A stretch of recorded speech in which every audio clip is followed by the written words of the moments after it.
le patron de l'organisation politique qui regroupe les ex-rebelles Touaregs. Celui qui a signé les accords de paix d'Alger en février 2015, le voici. Sous l'égide des Nations Unies, de l'Union européenne et de la France, les rebelles ont renoncé à l'indépendance et le gouvernement malien s'est engagé à aider le nord du pays à se développer. Mais 2 ans plus tard, les Touaregs ne voient rien venir. Il y a urgence. Aujourd'hui, la France doit changer de politique dans la région. Et il faut que notre coopération avec l'armée française soit officielle. Sinon, nous allons nous désengager. Et sans nous, les Français ne seront pas capables de contrôler ce territoire. Aujourd'hui, les terroristes viennent de partout. Al-Qaïda est toujours là. Et maintenant, des groupes font allégeance à l'État islamique. Même Boko Haram est là. Si la France ne change pas de stratégie, personne ne sait ce que ça va donner. L'armée française a fait et fait toujours de grands sacrifices sur le terrain. Et la France dépense de très grandes sommes d'argent pour aider le Mali. Si elle veut, elle peut obliger le gouvernement malien à appliquer les accords d'Alger.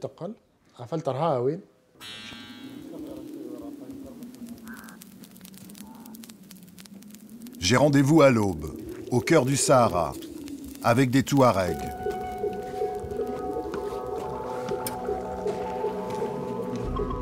Nous devons traverser le plus rapidement possible ce territoire. Un océan de sable, impossible à contrôler, où les djihadistes d'Al-Qaïda au Maghreb islamique, AQMI, et les hommes de Daesh peuvent surgir de nulle part, à tout moment.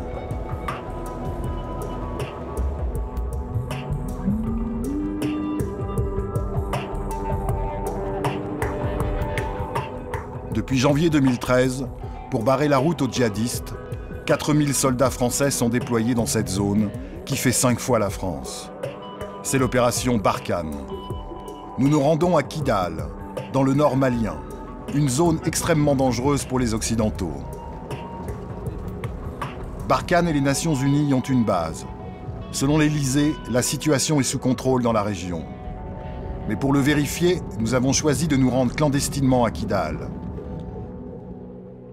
Après 1600 km de désert, nous arrivons dans les faubourgs de la ville. Iknan est un Touareg. Il est né à Kidal. À 28 ans, il commande une centaine d'hommes. Il est membre de la CMA, une organisation d'ex-rebelles Touaregs qui combat les djihadistes aux côtés des forces françaises. Iknan tient à nous montrer la réalité de sa ville. Il sera notre guide et notre ange gardien. Il n'y a personne dans la rue. Hein. Les gens ont peur des menaces terroristes, qu'il est menacé de coopérer avec les forces internationales. De toute façon, il y a quelque chose dont on va avoir peur à chaque fois. C'est jamais souple, ici.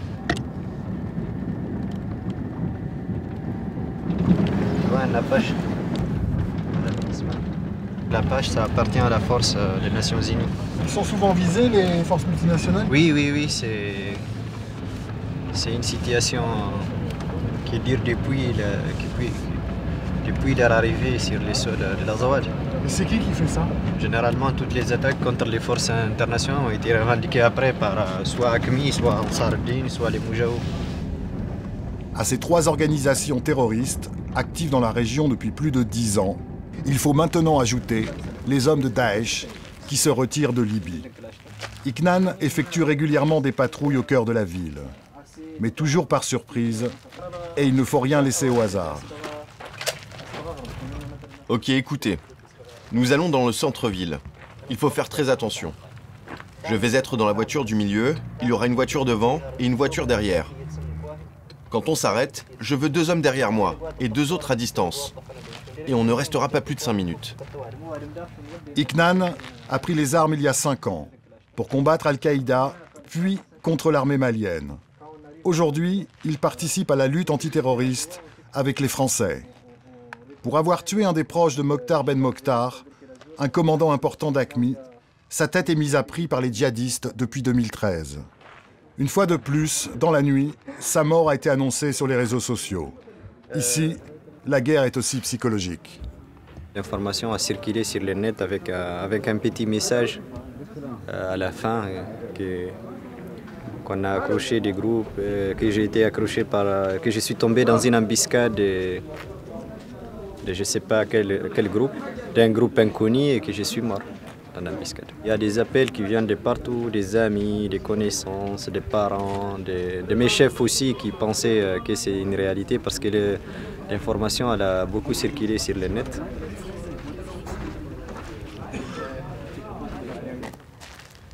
Bien compris? Allez, on y va et on reste concentré.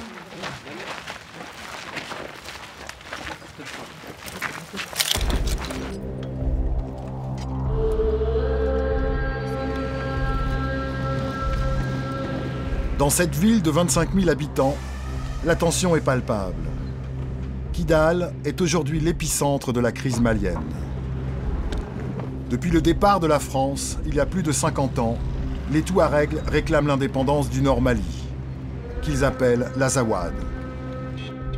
En 2012, ils ont chassé l'armée malienne de la région.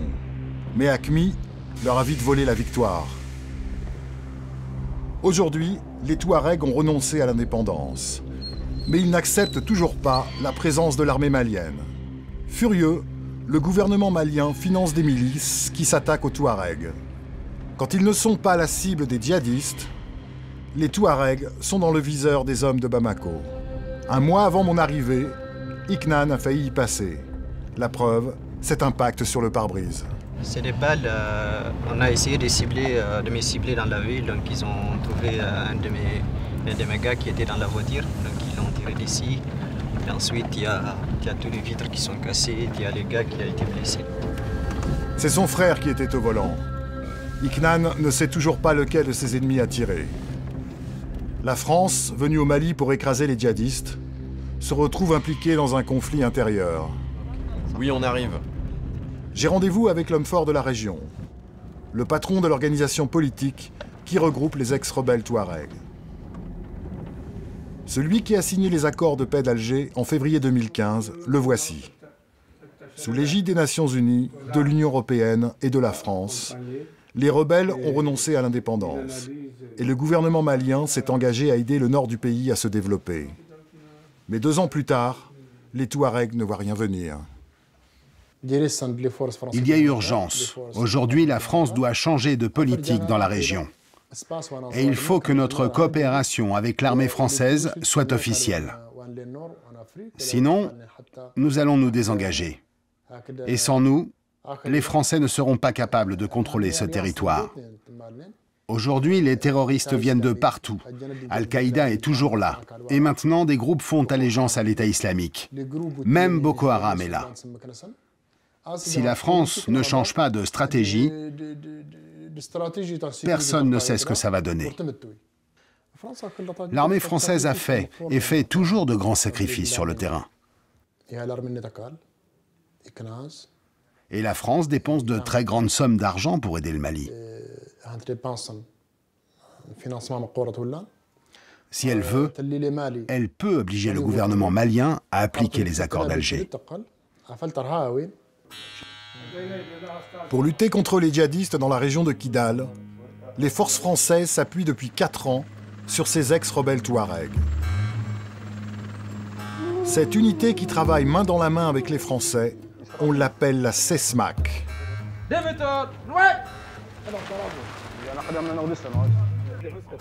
Mais c'est quoi la CESMAC alors? Les coordinations et sécurité mix de l'Azawad.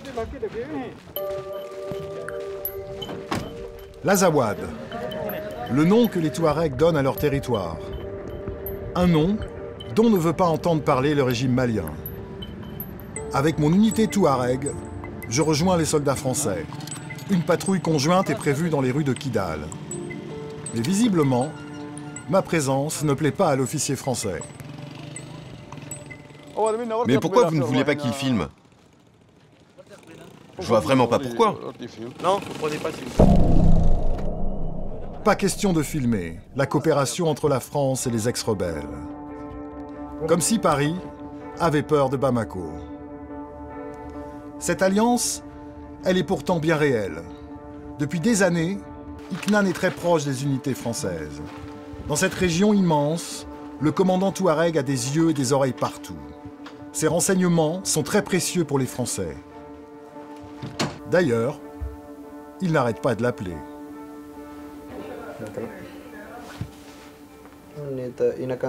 Oui. J'ai appris qu'un groupe de pick-up est arrivé à 15 km de Kidal. Oui, ils sont arrivés par l'Oued. Mon informateur a compté 6 pick-up. Je suis sûr du nombre. Je viens juste d'avoir l'info. Je te confirme que mon informateur ne les a pas vus ressortir. Les 3 portables d'Iknan n'arrêtent pas de vibrer. Et cet appel-là est plus sensible encore. Iknan joue encore le jeu. Mais d'autres commandants Touareg ont déjà arrêté d'aider Barkhane. C'est le cas de Najim. Avec ses 300 hommes, il a participé à de nombreuses opérations antiterroristes aux côtés des Français, avant de se retirer. Vous savez, nous avons eu beaucoup de pertes dans les combats contre ces groupes terroristes. 30 morts, 45 blessés, beaucoup d'amputés. Aujourd'hui, nous attendons que les choses avancent. Nous attendons que la communauté internationale fasse pression sur le Sud pour qu'il applique les accords que nous avons signés. Tant que l'accord n'est pas appliqué, nous ne pouvons pas collaborer avec les armées étrangères. Et sans notre collaboration, ils n'ont aucune chance de succès. Contrairement aux déclarations de l'Élysée, Barkhane s'enlise. Les forces étrangères ne sortent plus de leurs blindés. Elles ont déjà perdu 130 hommes, dont 18 Français. Au Nord Mali, la solution n'est plus militaire, elle est politique. Et tant que Bamako considérera les Touaregs comme l'ennemi, les djihadistes profiteront du chaos.